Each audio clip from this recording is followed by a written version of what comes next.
Today, to start, I'm really excited to be here, so thank you guys for having us. Today I'm going to talk about how we could start a learning revolution in our country. Originally, I was going to give a talk on the usual things we used to talk about, was like why college is overrated and the problems with higher education. But today, I really wanted to focus on the solutions rather than the problems with education. So to start, I like to talk about one of my favorite teachers, and Mark Fensky was a professor I had in grad school, and he taught a class on creative thinking, and every Wednesday we had to get in front of an auditorium, in front of a whole room like this, and every week he would give us a project, and we have to come and present our ideas. And Mark Fensky actually worked at a company called Wyden and Kennedy with a guy named Dan Wyden, and he was part of the team that created Nike and the tagline for Just Do It, and he produced the music videos for Van Halen. So he's a very well-known creative director. And every week he would always say, always tell us, well, first he would always tell us our idea is really horrible, but he would always say that hard work is a waste of time if your idea sucks. And throughout that experience is how I really learned how to get a thick skin, but more importantly, I really learned the value of solving the right problem. Second, I'd like to talk about one of my favorite entrepreneurs, which is Katerina Fake, and she's one of the co-founders of Flickr. She worked with Chris Dixon at Hunch, and she's starting her new company now. And one of my favorite quotes from her is along the same lines, which is, working on the right thing is probably more important than working hard. It goes along the same sentiment, which is, if you're not working on the right problem, it is a humongous waste of time.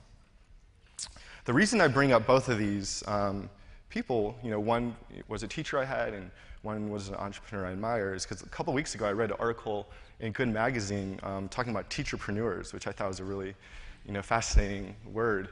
And it's basically people that work in the classroom, work within the education system, that would become the future leaders. So I was like, okay, that sounds kind of obvious. That makes a lot of sense. But the line that really stuck out to me was that, as obvious as that sounds, that these people should be, teaching, the ones that are teaching in the classroom should be leading the movement on education reform. That's actually not happening today. And I thought that was really weird.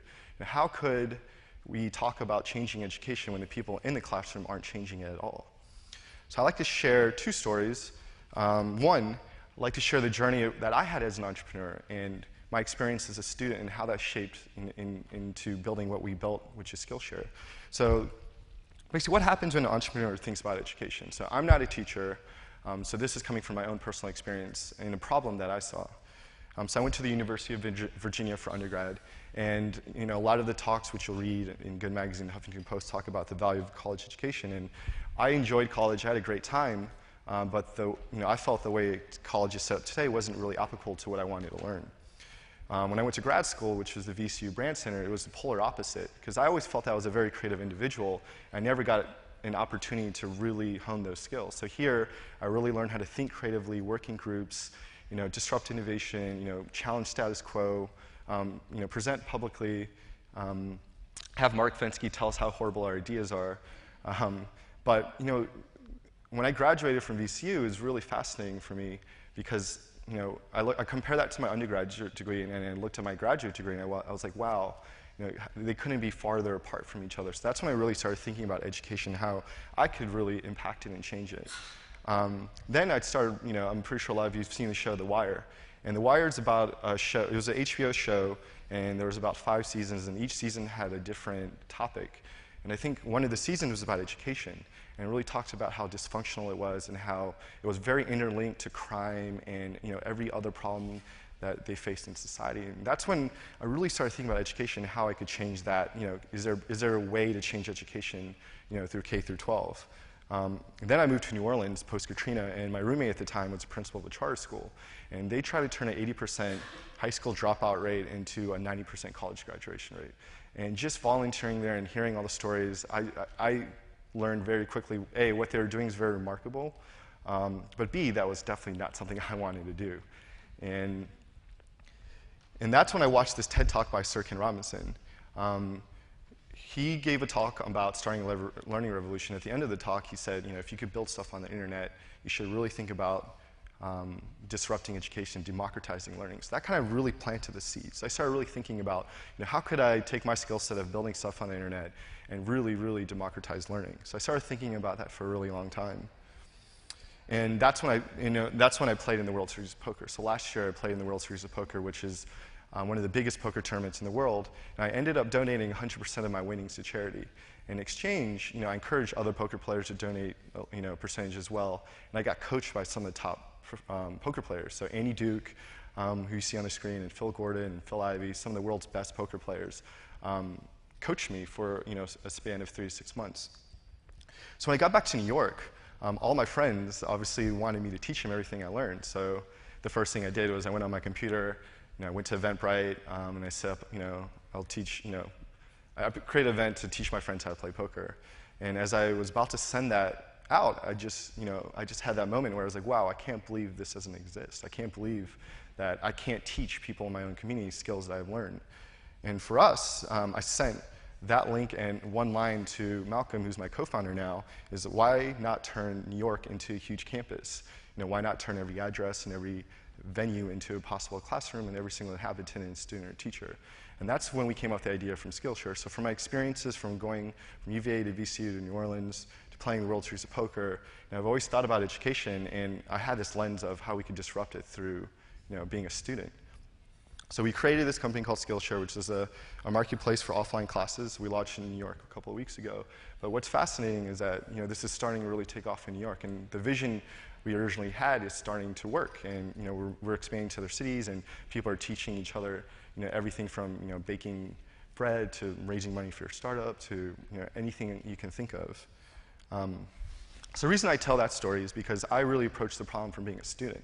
And I think what could be really, really extraordinary is when we have teacherpreneurs start thinking it from the lens of a teacher.